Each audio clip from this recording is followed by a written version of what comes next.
I have created an amazing resource, a content calendar that I use for every single one of my videos. How's bragging camp going? And I'm making it available to you for absolutely free.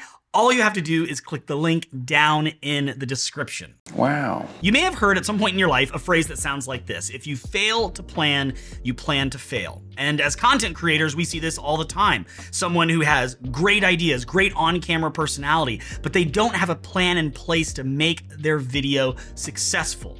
This has been me. I sit in front of the camera, I press record, and I ramble on knowing that I have a great idea somewhere in here, and sometimes in here, that I want to get on camera, but I just can't get to it. And I stumble through my words, and I finish the video, and then I go to edit it, and I realize there's tons of stuff I didn't mention or things I shouldn't have said. I just didn't have a plan in place. But that is not the case anymore. I created my content calendar for absolutely free in Google Sheets, and you're thinking, why can't I just create my own? You could, but I have added some code and some customization to this Google Calendar that took me quite some time to create. So again, click the link in the description, download mine. Unless you want to create your own, that's absolutely fine. But as you can see, I have the idea column. Every single idea I have goes right into this column, no matter how big, no matter how small, if it's in a series, if it's a one-off video, every idea goes into this column. I pull out my phone, I'm in front of my computer. This content calendar is almost always open for every idea I have. And now you're like scanning my ideas going, I'll do that video, that video, that video. Sure, all great ideas. Actually, some are great ideas, some are complete duds. The next column we see here is channel, and many people immediately think this means YouTube channel, and for me it does. I have 3 channels that I send things to. My Wellspring Worship channel is a work-specific channel where I'm creating things for my job. I'm a worship pastor at a church. Undignified Worship is me personally creating content on YouTube about leading worship and band rehearsals and things like that. And then there's this channel, I Am Patrick Murphy. If I have an idea and I know it's going to go to the I Am Patrick Murphy channel, I select that this is going to be an I Am Patrick Murphy video. You could also think of the channel drop-down menu as buckets. Like, this is going to be an idea that I put in the home category, or the work category, or the appliances category that I'm reviewing, or something like that. We can edit these drop-down menus. I'll show you how to do that later though. Next, we see platform. Are you repurposing your content, or are you sending specific ideas and content creation to specific areas? Well, you can select that. This will eventually be a YouTube video, short, reel, TikTok, blog, podcast. And again, we can edit these later on. Now, this is where things get interesting. Status: idea, in process, published. As you can see, everything that I create, every idea I create stays in the idea sheet, as you can see right here. But if I move the first mic every YouTuber should buy from idea to in process, like I'm editing that video, I'm working on it, it will disappear. And if I click on the in process sheet, you'll see it's now listed there as an in process video. Now I'm gonna undo that because that video is not in process yet. But when you click these drop-down menus, they will actually perform actions within the sheet. Let me rewind a bit. In my channel column, if I move this video from I Am Patrick Murphy to Undignified Worship, the entire row changes color. If I drop down and select Wellspring Worship, the entire row changes color. But I'm gonna go back to I Am Patrick Murphy. So as you select these drop-down menus, you're not only seeing selections, it's changing the color of the row and then eventually moving that idea's entire row from just the idea sheet into the in-process sheet. Or finally, when I'm done with that video, I click on published and it removes itself from the idea sheet, and boom, it is a published video on your channel. If I move from published back to idea, it removes itself from published and goes back to idea. So you have these ideas floating from conception all the way to final product, and then color coding so that you can quickly see what videos go where and which ideas are being placed in which areas. So very, very helpful visually and organizationally. Moving from left to right, I see some other columns that are somewhat self-explanatory, but title, is this a part of a series? I would put that series here. I then see notes. Now you see notes and Google Doc. Why is there a difference? Well, I put notes here to kind of be a junk drawer of sorts. For instance, you'll see that I have a YouTube link here in the notes section of the iOS 16 features you need to turn off now. I saw a video called iOS 16 features you need to turn off. And I said, I like some of those. I disagree with some of those. I would add fill in the blank. So I linked that video here so that I can reference it later for ideas, for comparison, things like that.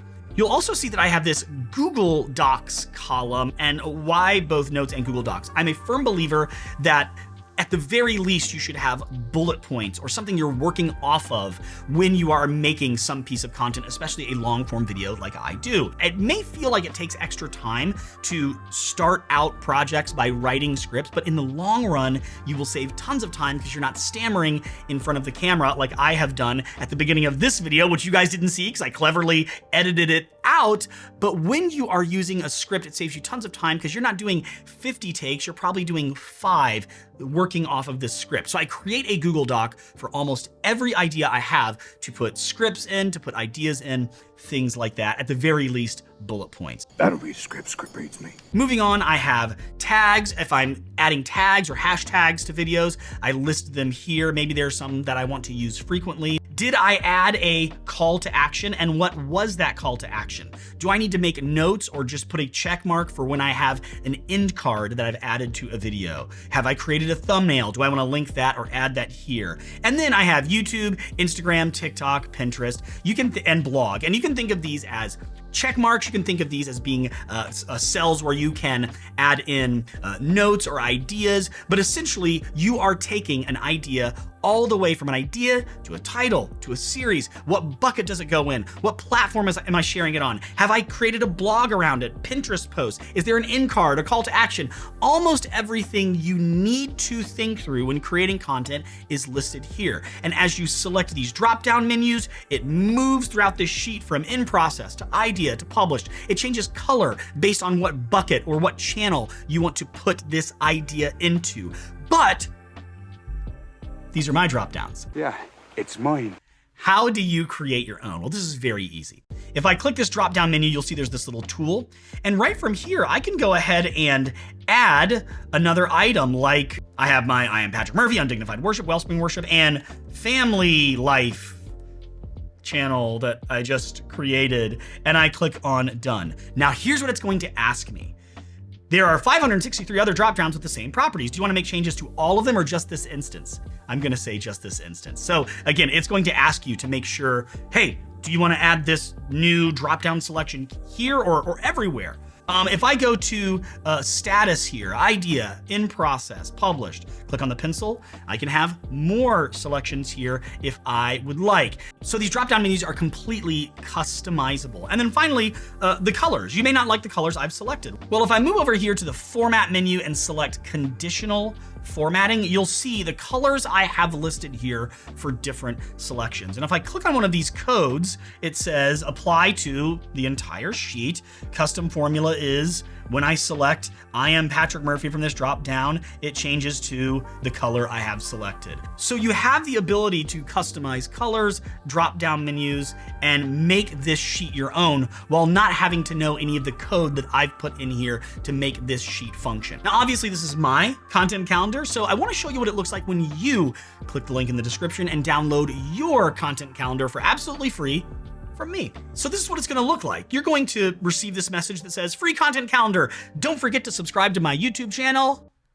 Click the link. You got it, right down there. It also says how to use the content calendar tutorial. Now that's the YouTube video that I'm making right now that you're watching. So if you ever need to revert back to how this works, you just come back to this video and watch. Then you're going to see some instructions. And the most important one is to make a copy of this sheet that I send you for absolutely free. And the reason you make a copy is because this sheet is view only.